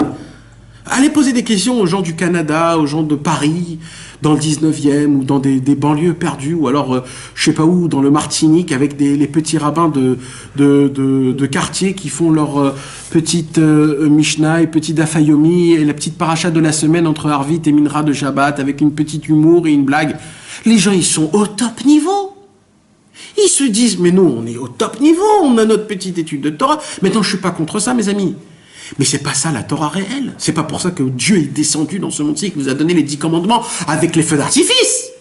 C'est pas pour qu'il y ait un petit rave de quartier qui te dit un petit Dvar Torah sur la page de la semaine, et le monsieur il rentre pépère chez lui à la maison en racontant comme si que c'est ça la Torah. C'est pas ça la Torah. La Torah, elle a été donnée feu blanc sur un feu noir, avec les anges qui sont descendus, avec la crainte de Dieu.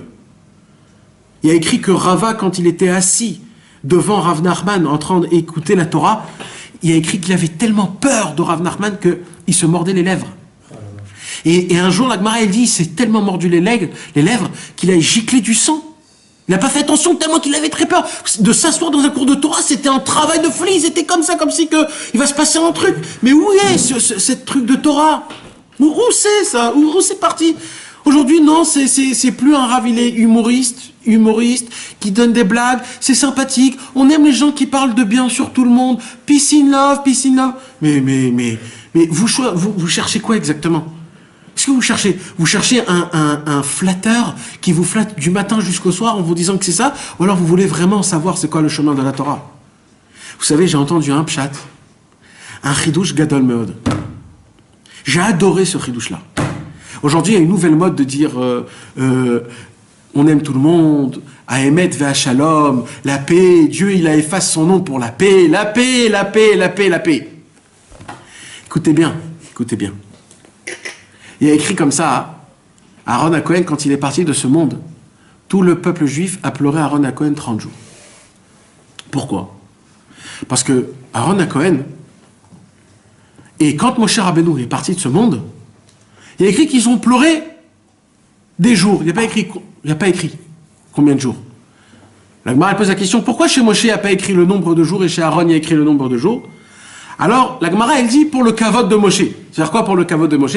C'est parce que quand Moshe Rabbeinu est mort, ils n'ont pas pleuré 30 jours. Ils ont pleuré beaucoup moins que 30 jours. Alors, la Gemara elle dit comment c'est possible? Il ne pleure pas sur Moshe et sur Aaron il pleure. Alors la Gemara elle dit oui. Aaron a quand même tout son travail, c'était quoi? C'était la paix. Il rentrait dans les tentes, il voyait, il entendait s'il y avait des bagarres entre l'homme et la femme, il rentrait, il faisait la paix. Quand il voyait quelqu'un, il part sur l'autre, il allait chez deux, il a dit venez, c'est pas bien, etc. Donc quand Aaron HaKohen, il est parti de ce monde, ils se sont dit oulala, alors là, ça va être le balagan. Donc là, il faut vraiment pleurer 30 jours parce que quand on aura une querelle entre eux, on va être paumé. Par contre, mon cher Rabbeinu, ils n'ont pas pleuré 30 jours. Presque, ils ont dit, ah, mon cher Rabbeinu est parti. Comment c'est possible? Alors écoutez bien, mes amis, comment c'est Emet. Comme ça, c'est écrit. Un vrai meneur, il ne peut pas être beau et gentil devant tout le monde. Parce qu'il est obligé de trancher. Quand tu tranches, un, il est pour toi, l'autre, il est contre toi. Et il dit, comment on voit c'est quoi un vrai rave par rapport à ses ennemis? Plus il a d'ennemis, plus c'est un émet. C'est ça un vrai rave qui meurt, et que tout le monde est gentil après lui. Alors lui, c'est qui en fait? Il faisait un peu là, un peu ici. Quand il partait, il disait, je suis avec toi. Quand il était, je suis avec toi. Il est avec tout le monde. Le mec, il est bien peinard. Un vrai rave, c'est quelqu'un qui a pas peur de dire, c'est comme ça, tu te trompes frère, et tout. C'est comme ça, moi je suis pas avec vous. Ni toi, ni toi. Oui, c'est ça un vrai rave, c'est qu'il tranche. Alors c'est obligé qu'il se crée. C'est pour ça que quand Moshe Rabbeinu il est parti de ce monde, il y en avait un grand paquet qui n'ont pas pleuré pour Moshe Rabbeinu. Et c'est comme ça qu'on découvre un vrai rave. Un vrai rave, il est obligé de se mouiller. Tu peux pas ne pas te mouiller. Non, aujourd'hui on cherche d'être... C'était Korach. Korach, il a dit, Kol Haeda Kulam Kedoshim. On a pu rester Aaron. Alors non, Bémet, Aaron, c'était un tzaddik amour Bevadaï. Mais c'est juste pour expliquer le... C'est lui, Rabbi Israël. Hein? Bevadaï. Pourquoi? Qu'est-ce que tu crois? Et tu sais comment c'est déplaisant d'être haïr du monde, du public? Parce que eux, ils savent pas que c'est pas personnel. Et eux, ils le prennent personnel. Mais lui, il te dit, mais moi je t'aime mon frère, mais tu te trompes. Qu'est-ce que je te dis? Tu te trompes. Et lui, il le prend personnel. Alors vas-y, prenez le personnel si c'est ça que vous voulez. La Richbonne après on est en pile. Ouais, exactement. Mais en réalité, c'est pas ça. Mais pas du tout. Il y a la guerre de Haman Amalek. Vadaï, t'es obligé de te mouiller. Les vrais tzadikim, ils font la guerre. Non, C'est la malchoute. On rigole. Mais Kitsour, mes amis, mais c'est ça qu'on parle, mais c'est ça qu'on peut pas comprendre. Comment c'est grave ces choses-là. Maintenant, aujourd'hui, on court après ça. Ça veut dire que tu cours après une masse d'excréments. C'est écrit dans les Maximes des Pères, c'est pas moi qui dis. Arabanout, Mekaberet et Baaler. Le rabbinisme. Le rabbinat l'enterre. C'est les Maximes des Pères qui a écrit. Il a écrit haï le rabbinat. Il a écrit, c'est la Torah qui te le dit. Et aujourd'hui, ils se font tous appeler Rav, ils se font tous appeler. Mais maintenant, vous savez quoi? Je suis pas contre Hasbechalom. Encore une fois, je vise personne. Je parle sur la généralité des choses. Mais maintenant, il y a là, je vais viser là. Non, pourquoi? Parce que quand on rentre dans la catégorie de Breslev, ou Rabbi Nachman de Breslev, de base, quand il est mort, Rabbi Nachman de Breslev... En réalité, Nathan, excuse-moi de te couper. Moi, je te crois quand tu dis que tu aimes et que tu vises personne et tout ça. En réalité, c'est que tu dis que bien sûr, il faut quand même un petit rave, il faut un rave de quartier, il faut Madame. Mais qui ne va pas en dehors de son Exactement. Voilà. Qui sache sa place. Voilà. On a besoin de rave de quartier, voilà. On a besoin de Bevada, ils font un travail exceptionnel, ils vont dans des endroits perdus et ils gardent la halacha, ils font la chazanout, ils font la brit mila. Bevada, chas veshalom, je me suis très très mal expliqué, chazak dov, je me suis très très mal expliqué. Bevada qu'on a besoin, mais qui connaissent leur place, pas qui vont au dehors de leurs limites en disant passez par moi et je vous fais parce que la personne comme si qui connaît Maneshama. Oui, mais on te dit choisis-toi arabe, enlève-toi tes doutes. Donc quand tu es arabe, c'est aussi on nous a prévenu que c'est lui qui doit t'aider à résoudre tes problèmes. Donc qu'est-ce que quelqu'un dans ses banlieues et dans ses villes, il va aller voir qui s'il va pas voir son rave? Mais mec, le système nous a été proposé comme ça. Celui qu'on accuse le rave, c'est aussi nos textes qui nous disent que c'est... Non, mais le rave, par exemple, quand tu vas le voir dans une banlieue à un jeune bélier, le mec, il connaît rien, et qu'il va lui poser une question, il va lui répondre, c'est magnifique. Je parle pas de ça. Mais celui qui pose la question, il connaît encore moins que celui qui va la poser la question dans ce lieu et qui n'a pas la chance d'avoir d'autres choses de lui. Non, mais moi, je parle pas de ce cas-là. Je parle pas de ce cas-là, c'est pour ça que je me reviens. Dans des sphères où il y a déjà des niveaux. Voilà. Là, je pars quand il rentre dans le personnel. Ça veut dire, il dit, écoute, va pas voir un tel, parce que lui va savoir un truc. Moi, je te connais, je sais, toi, tu dois rester en France, ne monte pas en Israël, c'est pas bon pour toi. Comment il rentre dans des choses super, comment on appelle ça? Ésotériques. Ouais, comment il rentre? Un rave de quartier, son travail, c'est quoi? C'est donner la halacha. Comment il faut faire? Qu'est-ce qu'il faut faire? Quand tu as besoin d'un truc... Nida, le lait et la viande. Pas directement dans ta vie. Personnel. Ou alors il peut donner un conseil, encore une fois, je vous ai dit. Mais au moment où il prend son titre de rabbinat, et sur ce titre-là, il se sucre en essayant... Il devient de sadique. Voilà, exactement. C'est que ça, Rabbi Israël toujours disait, il y a une différence énorme entre Rav et Tzadik. Il ne faut pas mélanger. Même Tzadik et Tzadik Emet, il ne faut pas mélanger. Parce qu'il y a plein de Tzadikim que eux, personnellement, ce sont des Tzadikim personnellement énormes, mais qui ne peuvent pas aider leur prochain. C'est pas parce que c'est eux-mêmes des Tzadikim qui peuvent aider le prochain. Eux, ils se sont aidés eux-mêmes. Hachem leur a aidé. Mais ça ne veut pas dire que maintenant tu pourras aider les autres. Pour aider les autres, il faut aussi passer à un niveau très élevé. Et après que tu passes à un niveau très, très élevé, des fois c'est pas tout le monde. C'est que des gens qui sont... Il le sait, lui. Parce qu'il y a des gens honnêtes. Bah oui, non, mais c'est pas évident qu'il le les sait. chacun. De base, Akadosh Baruch Hu a dit haï le rabbinat pour cette raison-là, parce que pour pas se tromper, pour être sûr à 100% si je suis là, si je suis pas là-bas. Excuse-moi, juste parce que malgré tout, on t'explique que cet homme-là, parce qu'il fait la volonté d'Hachem, Hachem il fera sa volonté. Exact. Ça. Très bien. Donc au moment où il va te donner un conseil, etc., si c'est fait avec le cœur et qu'il est honnête, même si c'est pas de salut parfait, Hachem il a exaucé, il va aider. Enfin, moi j'ai vu... C'est une plateforme. Ça peut être une petite plateforme. Ça veut dire d'après là où la personne elle se trouve avec son mérite, sa recherche, Akadosh Baruch Hu, il a construit ces plateformes-là où c'est une rachmanou d'Akadosh Baruch Hu qu'un juif il va poser la question, il va un petit peu lui dire quelque chose, un mot, et la personne elle va croire que c'est d'Akadosh Baruch Hu qu'il a reçu la réponse dure. C'est une plateforme parce que Hachem il a créé, il a fait. Je trouve que ça c'est limité à Hachem parce que si alors la vraie Torah elle est limitée à ceux qui vivent près des villes où il y a les tzaddiks parfaits qui peuvent te conseiller, alors tout le peuple juif, 99,9%, ils n'ont pas le droit de conseil d'Akadosh Baruch Hu parce qu'il n'y a personne qui peut les conseiller. Moi je préférerais entendre le concept que si un homme il est honnête et qu'il est proche d'Hachem et qu'il va parler de son cœur et qu'il a fait un travail, alors Hachem va lui mettre les bonnes paroles. Oui. Moi j'ai eu des bons conseils Oui. de rabbinim qui ne sont pas des grands capitaux. Oui. Mais vous n'avez pas compris. C'est pour ça que je te dis, c'est une plateforme là où la personne elle se trouve.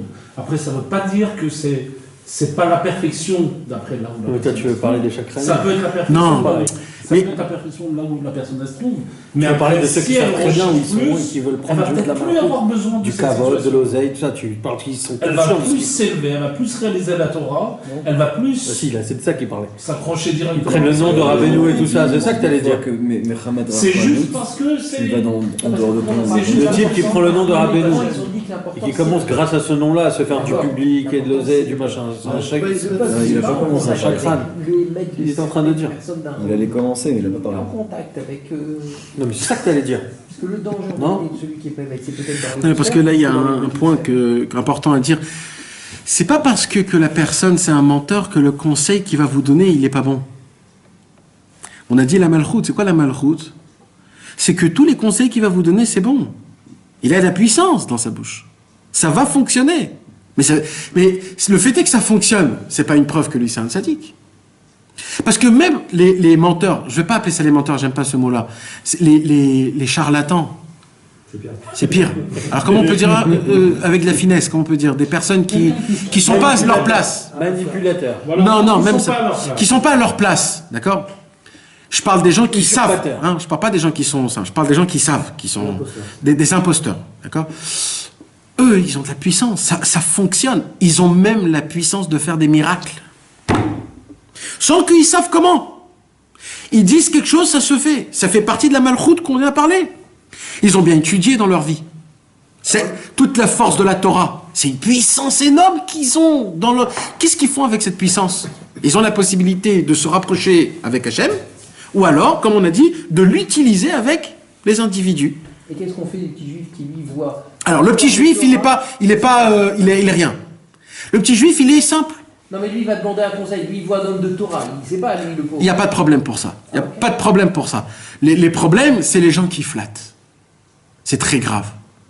Les gens qui connaissent le système et qui viennent, ils disent je suis à côté de vous, hein, monsieur le rabbin, ne vous inquiétez pas, je suis là. S'il y a quelqu'un qui vous embête, vous me dites tout de suite. Et c'est lui qui forme le soi-disant noyau, le soi-disant équipe, le soi-disant... Mais là, on est en train de rentrer dans des... Mais en gros, c'est de ça que je parlais. En gros, d'accord?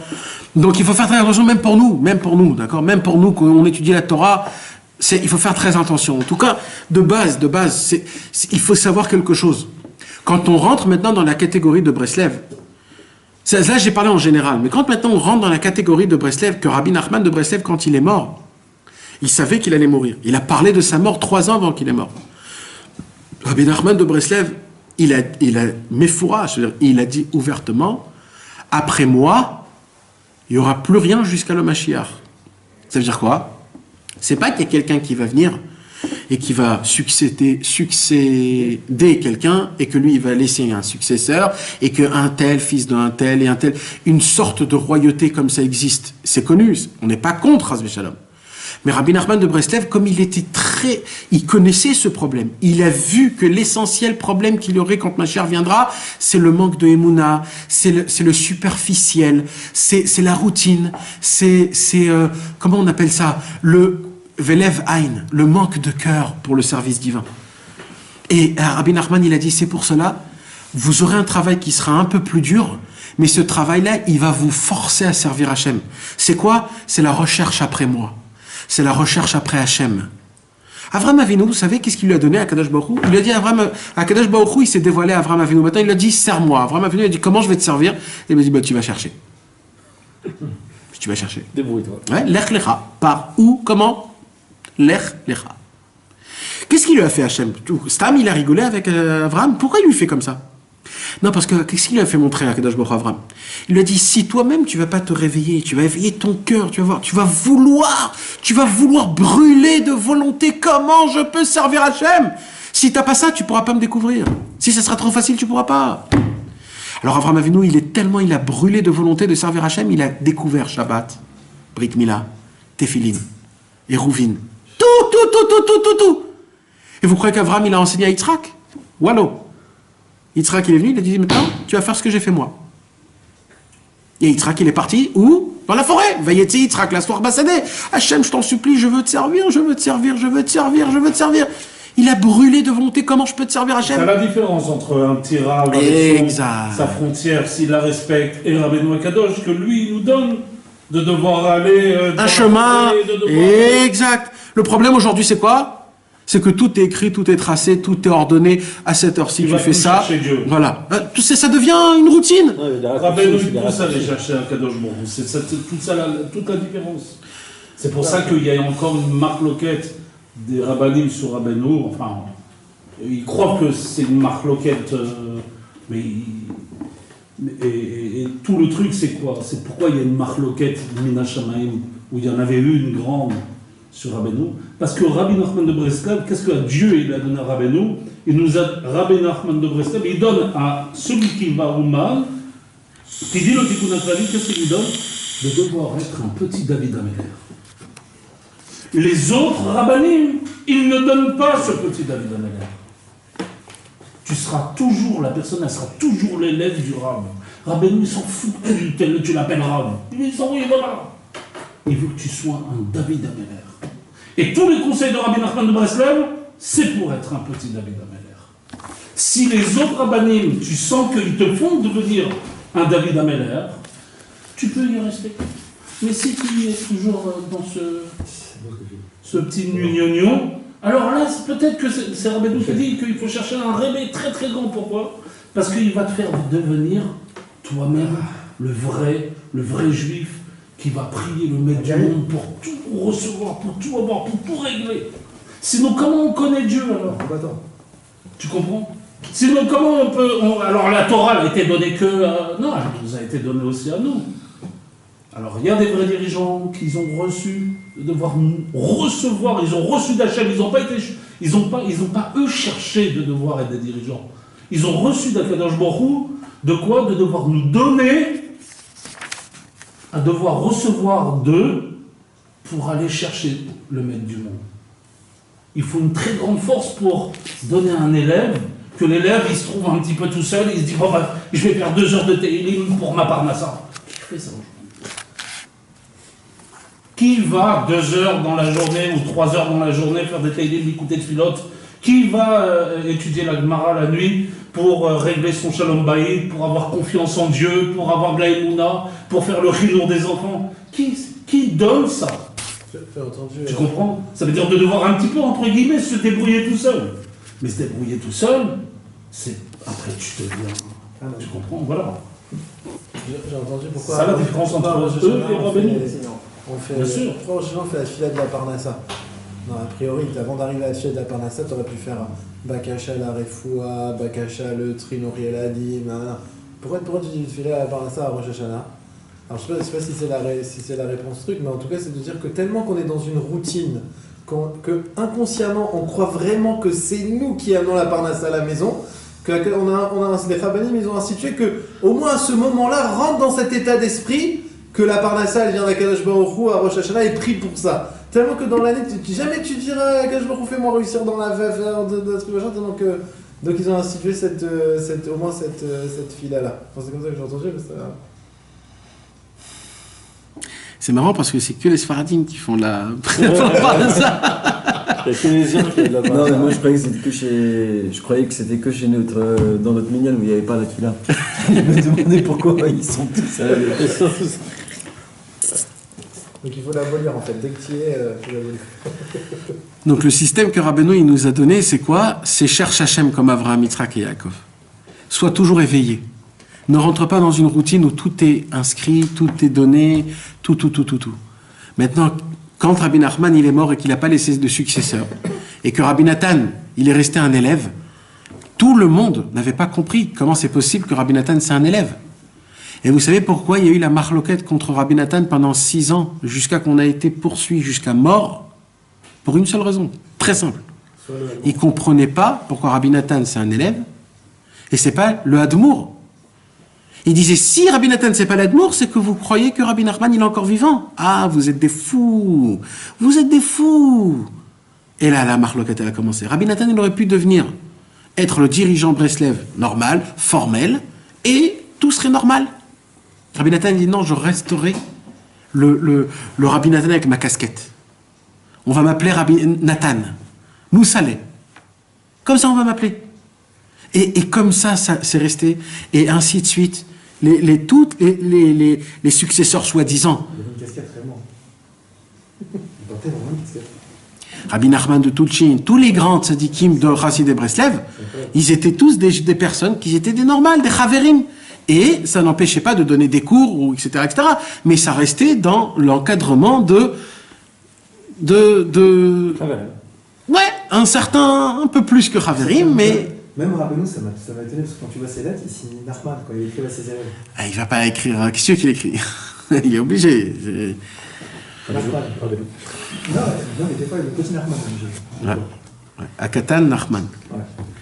Et donc, maintenant, quand il y a dans l'encadrement, dans le cadre Breslev, des nouvelles modes de devenir des rabbins, alors ça va à la contradiction de base de tout ce que c'est Breslev, puisque tout l'union de Breslev, c'est quoi? C'est d'enlever ce terme.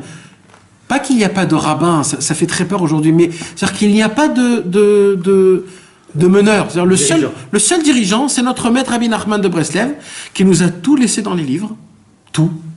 Il nous a donné toutes les introductions, et maintenant, la seule chose qu'on a besoin, c'est s'entraider entre amis.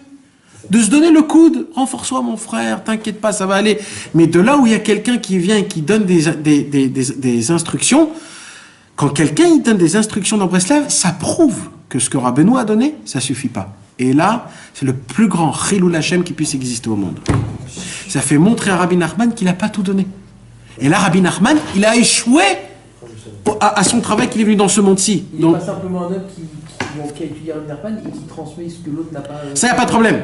Quand il transmet le 100%, c'est de donner en plus, c'est-à-dire qu'il essaye d'expliquer, de rajouter son interprétation. Là, il prouve qu'en fait, ce que Rabbi Nachman a donné, ça ne suffit pas. Et Rabbi Nachman, il a dit, je vous ai déjà tout donné. Vous pouvez tout trouver. Donc, quand tu donnes un conseil, c'est ça. Rabbi Nachman, il a écrit un livre de conseils, un livre de qualité, des conversations, des prières, des enseignements. Toutes sortes d'enseignements, il a donné. Des blagues, il a tout fait. Il a besoin. Quoi. Tout. Il n'y a pas un endroit où il y a autant de facettes. C'est de la folie. Ça veut dire même des comptes. Des comptes, on n'a jamais entendu un tzaddik qui a dit des comptes. Même des comptes, Rabbi Nachman a donné des comptes. Donc quand tu viens et tu dis, il y a ça, maintenant il y a ça, et il te parle de nouveaux trucs, des nouvelles modes, et tout ça au nom de... Mais tu fais montrer quoi? Qu'aujourd'hui ça suffit pas, Rabbi Nathan, on a besoin de passer par qui? Par quelqu'un aujourd'hui qui est encore vivant, qu'il a encore le Yetzer Hara, qu'il ne s'est pas aiguisé totalement au Yetzer Tov, que sa Neshama est là plus...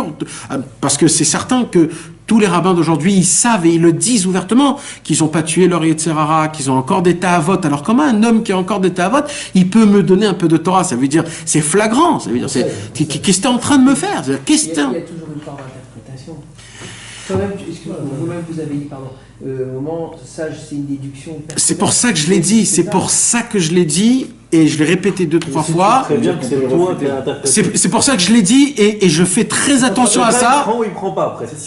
C'est ce que, exactement, c'est pour ça que je l'ai dit 2-3 fois. Par contre, le mot en Breslev, il doit se limiter uniquement à la transmission de Rabbi Nachman sans Voilà. Et il y a autre chose actuellement. Moi, je connais pas trop parce que.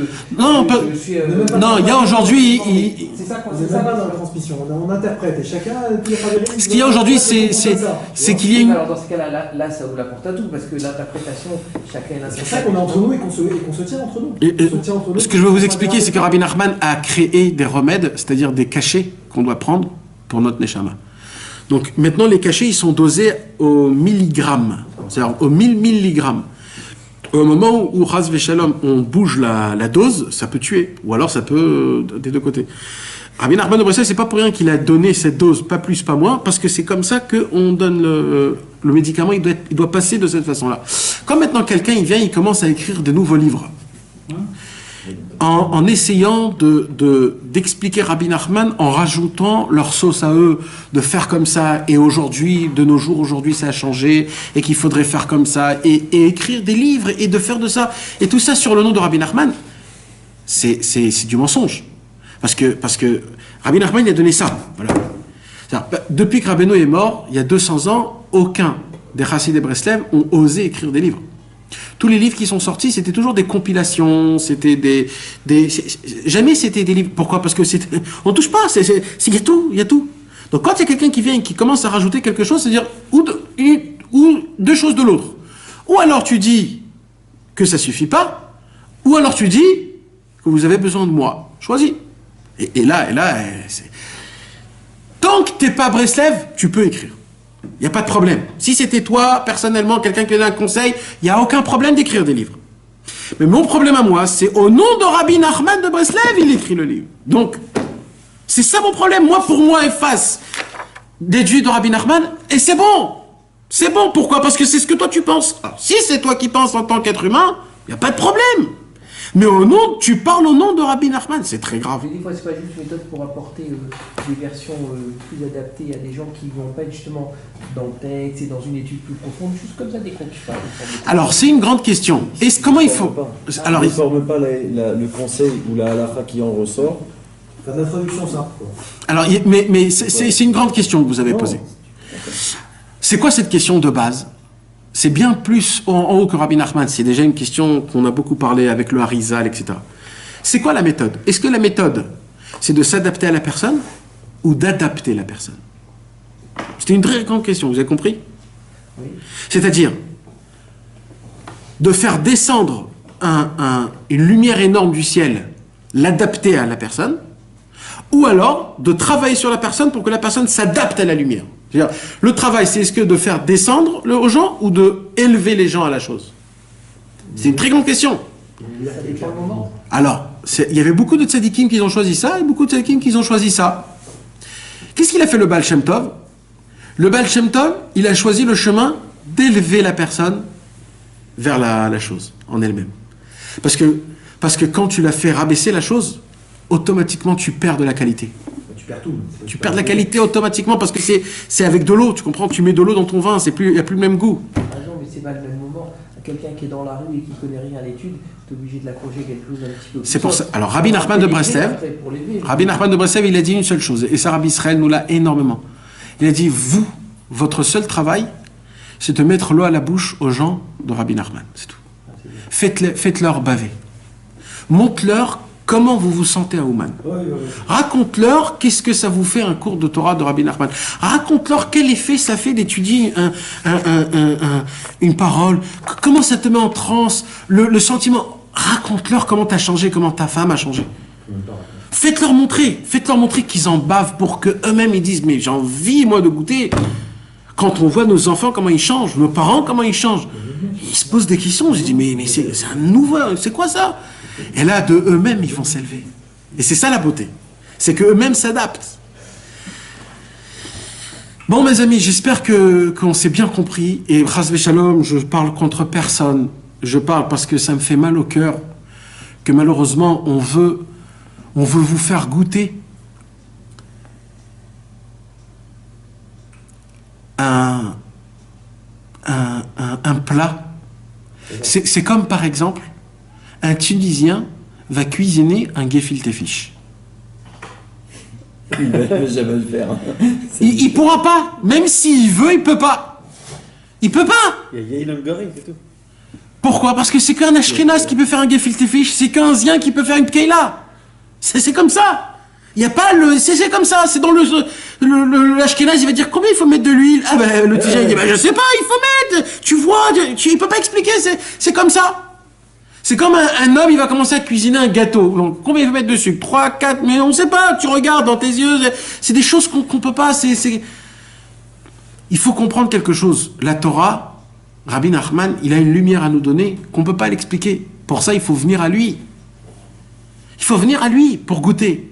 Tu peux pas recevoir deux pour peut-être... C'est la faute de Hitro, ce que tu as dit dans une lumière qui est terminante, tu sais. Raconte l'histoire là de... C'est ça, non, Nathan? Tu peux aller voir que chez lui directement. Raconte l'histoire du chasseur avec son fusil. C'est une très belle histoire. Raconte-la, Adolphe, raconte-la. Tu nous dois l'histoire du Chicor. C'est un jour, peut-être que tu as dû la lire. C'est un jour, Chicor à Kadosh. un chasseur, il va dans la forêt avec une canne, comme ça. Et il marche et tout ça, et avec sa canne. C'est pas un chasseur. Non, c'est pas un chasseur. C'est un homme stable. Ouais, c'est un homme. Il y en a qui se balade dans la forêt. Un homme qui se balade dans la forêt avec sa canne. C'est Rabbi Nachman qui fait ça. Et qu'est-ce qu'il voit? Il voit un loup. Et comme il a peur du loup, il prend sa canne comme ça. Et le loup vient l'attaquer. Boum! Il tire, le loup il meurt. L'homme il regarde sa canne, il croit vraiment que c'est avec sa canne qu'il a tué le loup, tu vois. Qu'est-ce qu'il ne sait pas? Il ne sait pas que derrière, il y a un chasseur véritable, caché, avec un vrai fusil. Et Rabbi Nachman de Breslev, il a dit que avant la venue du Mashiach, tout le monde dira c'est moi qui l'aurais fait faire tchouva. C'est moi. C'est celui avec la canne qui est dans la forêt. Mais le vrai chasseur, celui qui fait vraiment faire tchouva aux gens, on ne le connaît pas. C'est celui qui est caché. C'est quoi le vrai fusil? C'est les Teilim. Celui qui dit les Teilim, Rabbi Nachman de Breslev, il a dit celui qui donnera la couronne, qui mettra la couronne sur la tête du Mashiach, c'est les gens simples qui disent les Teilim la nuit. Donc il n'y a pas une grande complication au niveau de qu'est-ce que Rabbeinu dit. Comme je t'ai dit, Rabbeinu il veut qu'on soit des petits David Ameller. Donc celui qui se lève la nuit, qui fait des Teilim, qui prie pour Am Israël, c'est lui le vrai chasseur. C'est peut-être même grâce à lui, c'est sûr que c'est grâce à lui que des dirigeants, ils peuvent faire tchouva les gens. Tu comprends? C'est grâce à cette fille-là. Et Rabbeinu l'a dit, c'est eux qui vont mettre la couronne sur la tête du Mashiach. Tu comprends? C'est eux qui vont mettre la couronne sur la tête du Mashiach. Alors c'est simple, mais c'est la chose la plus difficile à faire. Voilà. Voilà, mes amis, que Akadosh Baruch Hu nous donne la force de... Et on peut te donner toute la vodat Hashem que tu veux. Mais celle-ci, de devoir te lever la nuit et faire des télim pour Am Israël, tu veux vraiment la faire. Et nous qui croyons qu'on allait terminer la Torah ce soir. Je t'ai dit, j'ai senti moi. Tout on peut te donner, sauf ça. Tu sais, tu as parlé de Gérard Franklin, qui était avec Sléma. T'as entendu ce qu'il nous a raconté, Nicolas? Je te l'ai raconté, non? Avant, je le dis pour les autres, avant qu'il y ait Sléma, d'accord? Avant que le Rav Franklin soit là-bas, Rabbi Israël, après la guerre, il a demandé à quelqu'un d'envoyer des livres Breslev à Aix-les-Bains. Mais il n'y avait plus de juifs parce qu'il y a eu la Seconde Guerre mondiale. Donc les juifs ne comprenaient pas, ils disaient mais pourquoi? Il dit non, envoie à Aix-les-Bains, je veux que tu envoies des livres là-bas à Aix-les-Bains. Trouve-moi quelqu'un. Il a trouvé un mec, un juif qui était là-bas. Il n'y avait pas de juifs du tout. C'est comme si tu disais envoie des livres en Ouganda. Et Rabbi Israël a envoyé des livres là-bas à Aix-les-Bains. Qu'ils ont atterri après là-bas et qu'ils ont pu trouver des anciens, tout ça. C'est incroyable, hein? J'ai entendu. C'est Nicolas qui m'a raconté.